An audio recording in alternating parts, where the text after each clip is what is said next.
이성을 차리기 바란다. 2. 내란죄 판단에 들어갔기 때문에 더 지연되었을 수 있다. 다수의 다른 굵직한 사건들과 일반 사건의 병행심리라는 물리적 한계는 명백한 핵심 지연 원인이다. 그런데 추론과 예측과 희망사항이 뒤섞인 지연 이유가 큰 게 하나 더 있다. 소추위원 측이 철회하겠다고 했지만 언제든지 헌재가 판단하고자 하면 판단할 수 있는 내란죄 등 형법 위반 판단이다. 예측놀이를 할 만한 가치가 있는 부분을 찾자면 재판관 성향이 아니라 이 내란죄 등 형법 위반을 판단할 것인가를 살펴야 한다. 만약 헌법재판소가 내란죄 형법 위반 여부를 소추 사유인 법률 위반의 하나로서 인정해버린다. 이는 엄청난 의미를 갖는다. 물론 최종적인 형사책임 여부는 법원의 재판을 통해 가려질 문제이기는 하다. 그러나 사법부의 최고 재판소 중의 하나인 헌법재판소가 내란죄 성립을 탄핵소추 사유 중 하나로 인정해버리는 것은 법원의 형사재판에 적지 않은 영향을 미칠 수 있다. 내가 윤석열 대통령 탄핵 사건의 이황희 교수님과 함께 의견서를 제출한 가장 큰 이유도 바로 이 부분이다. 헌법재판소가 내란죄 판단에 들어간다면 형사법학자로서 몇 가지 까다로운 형사법적 쟁점에 대해 의견을 제시하고 싶었다. 계몽령 주장도 바로 그 설 자리를 잃게 될 가능성이 크다. 헌법재판소가 내란죄 형법 위반을 탄핵소추 사유로 명시하는 경우 계몽령인지 계엄령인지를 둘러싼 소모적인 사회적 논란이 조기에 종식될 수 있다.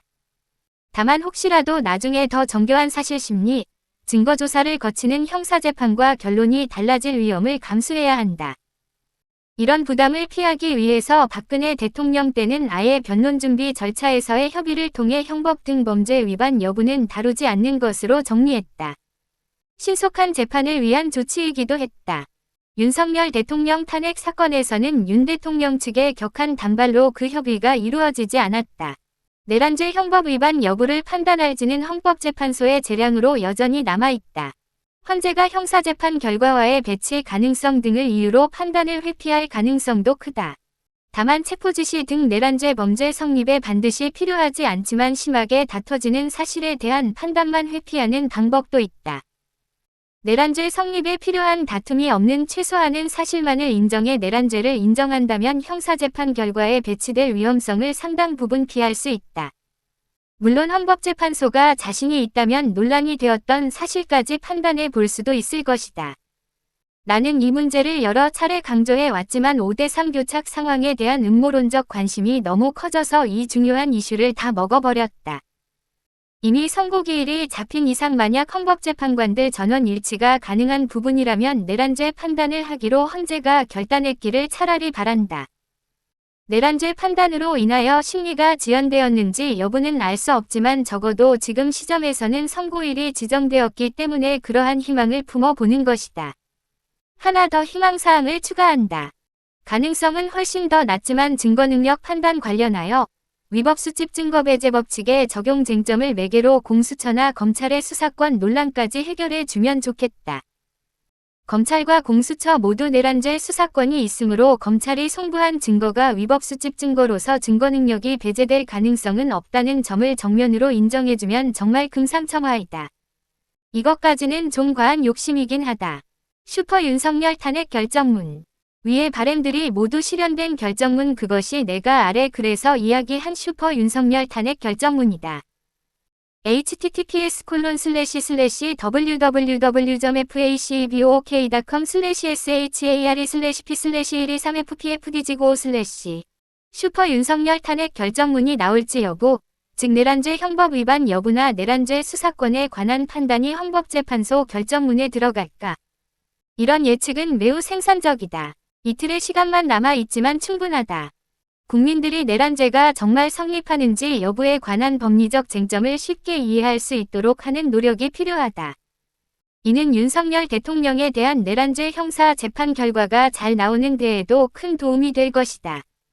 아래와 같은 내용이 탄핵 결정문에 들어갈지 한번 예측해보는 예측 놀이를 해보길 권해본다. Q1. 2에서 3시간짜리 계엄이 어떻게 내란죄가 되나요? A1. 5.18 대법원 판례상 내란죄의 국헌문란 목적이 인정되려면 국회, 선거관리위원회 기능을 상당 기간 정지시키려고 했어야 하는 것이 맞습니다. 하지만 폭동행위 시에 그 목적이 있으면 되고, 반드시 그 목적이 달성될 필요는 없습니다. 1. 비상계엄 포고령의 국회의 정치활동 금지. 2. 비상입법기구 관련 최상목 족지. 3. 계엄 해제 요구를 막기 위한 국회 봉쇄. 4. 부정선거론의 기한 선관위 서버 탈취 시도 등은 비상계엄과 후속 조치 당시 2에서 3시간이 아니라 상당 기간 국회와 선관위의 기능을 정지하고자 했음을 보여줍니다. Q2. 국회와 선관위의 기능을 정지시킨 기간이 짧으니 미수 아닌가요? A2. 국회와 선관위의 기능 정지는 국헌 문란 목적이라는 초과 주관적 구성 요건의 한 요소입니다. 목적범에서 목적 달성 여부는 미수, 기수 판단에 아무런 영향을 미치지 않습니다. 누군가를 형사처벌 받게 할 목적으로 허위사실을 신고한 무고죄를 생각해 봅시다. 처벌 목적으로 허위사실을 경찰에 신고하면 바로 무고죄 기수가 됩니다. 수사 과정에서 허위사실 신고임이 밝혀져 처벌이 되지 않더라도 미수가 되는 게 아닙니다. 따라서 실패한 쿠데타는 항상 그 목적 달성 여부와 관계없이 폭동행위가 기수에 이른 이상 기수범으로 처벌됩니다.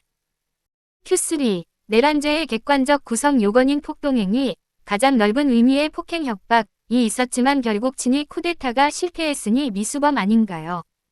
A3. 폭행죄는 좁은 의미의 폭행, 즉 신체에 대한 유형력의 행사를 하면 기수가 됩니다. 뺨을 때리려고 손을 들어 휘두른 이상 피해자가 잘 피해서 얼굴에 맞지 않아도 폭행죄는 성립합니다. 내란죄에서의 폭동행위도 마찬가지입니다. 국회, 선관위의 기능을 정지하려고 폭동을 했다면 국회나 선관위의 기능이 실제 상당 기간 동안 정지되지 않아도 내란죄 폭동행위는 기수에 이릅니다. 다만 내란죄의 폭동행위의 수준은 한 지방의 평온을 해할 정도에 이르러야 합니다. 비상계엄 선포로 인하여 전국에 걸쳐 전국민적인 패닉 상태가 발생했습니다. 국회와 선관위의 총기, 실탄 등 무기까지 챙겨간 수천 명의 군경 인력과 헬기와 군용 차량 등 군 장비가 다수 투입되었습니다. 그 폭동의 수준이 지방은 물론 전국의 평온을 해하는 수준에 이르렀음이 명백합니다. 는 내란죄 판단 문제에 관하여 더 깊이 탐구하고 싶은 열혈 학고파 국민은 윤석열 대통령 탄핵 사건에 제출한 의견서 중 내란죄 판단 부분 전문을 옮긴 아래 글을 보시면 된다. 2에서 3시간짜리 계엄령이 내란죄 기수범이 되는 법리적 이유. https://www.facebok.care/p/16mz-tqn3xh/ Q4. 내란죄 수사권은 경찰에만 있고 검찰, 공수처는 수사권이 없으니 검찰이 송부한 수사기록은 위법수집 증거로서 탄핵 심판에서 증거로 쓰지 못하는 거 아닌가요? 아, 내란죄 수사권. 그건 정말 많이 반복해서 생략하고 싶은데 별도 글로 썼다. 이 글의 2탄이라고 할 수 있다. 생산적 예측놀이. 슈퍼 윤석열 탄핵 결정문. https://www.facebok.com/share/p/18mdqfdhb/